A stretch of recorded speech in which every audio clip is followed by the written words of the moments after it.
तर सत्ताधारी मराठा समाजाला आरक्षणावरून झुलवत ठेवत असल्याचा गंभीर आरोप विरोधी पक्षनेते विजय वडेट्टीवारांनी केलाय। सरकारमधील नेते छगन भुजबळ दोन समाजामध्ये वाद लावण्याचा प्रयत्न करतात। उपमुख्यमंत्री फडणवीस एक बाजू सांभाळतात आणि मुख्यमंत्री दुसरी बाजू सांभाळतात असा आरोप वडेट्टीवारांनी केलाय। गरज होती तेव्हा आम्हाला विश्वासात घेतलं नसल्याचाही आरोप यावेळेला वडेट्टीवारांनी केला। विजय वडेट्टीवार यांनी सरकारवर जोरदार हल्लाबोल केलेला आहे। तर छगन भुजबळ हे दोन समाजामध्ये वाद लावतायत का असा सवालही त्यांनी उपस्थित केला। विजय वडेट्टीवारांनी भुजबळांवर निशाणा साधलेला आहे। तर मुख्यमंत्री आणि उपमुख्यमंत्री यांच्यावरही निशाणा साधलाय। आरक्षणावरून मराठा समाजाला हे सरकार झुरवत ठेवत असल्याचा आरोप वडेट्टीवारांनी केलेला आहे।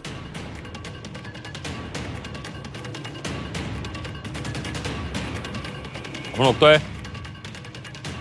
आरक्षणावरून आज रणकंदन पाहायला मिळालं। या सगळ्यामध्ये विजय वडेट्टीवार यांनी सरकारवर जोरदार हल्लाबोल केलाय। सत्ताधारी मराठा समाजाला आरक्षणावरून झुलवत ठेवत असल्याचा गंभीर आरोप विजय वडेट्टीवारांनी केलाय। सरकारमधील नेते छगन भुजबळ दोन समाजात वाद लावण्याचा प्रयत्न करतात। उपमुख्यमंत्री फडणवीस एक बाजू सांभाळतात आणि मुख्यमंत्री दुसरी बाजू सांभाळतात असा आरोप वडेट्टीवारांनी केला। छगन भुजबळ नावाचे सरकारचे मंत्री होते, त्यांनी काय म्हणावं जाऊन तिकडे, अब जंग लगी है तलवार को उसको धार लगानी होगी।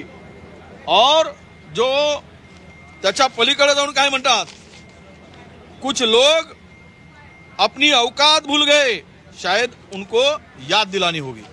हे वाद वाढवण्याचा आहे की वाद मिटवण्याचा यांचा भुजबळांचा प्रयत्न होता? म्हणजे तलवार कोणाच्या विरुद्ध काढायचा यांचा विचार होता, धार कोणाच्या विरुद्ध लावायची होती?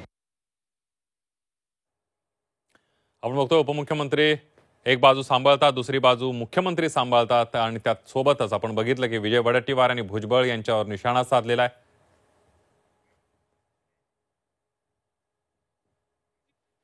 करायचा, उपमुख्यमंत्र्यांनी एक बाजू सांभाळायची, दुसरी बाजू मुख्यमंत्र्यांनी सांभाळायची आणि या दोन्ही समाजामध्ये जे आज काही परिस्थिती निर्माण झाली त्या परिस्थितीवर सरकार म्हणून तोडगा काढण्याची अपेक्षा होती।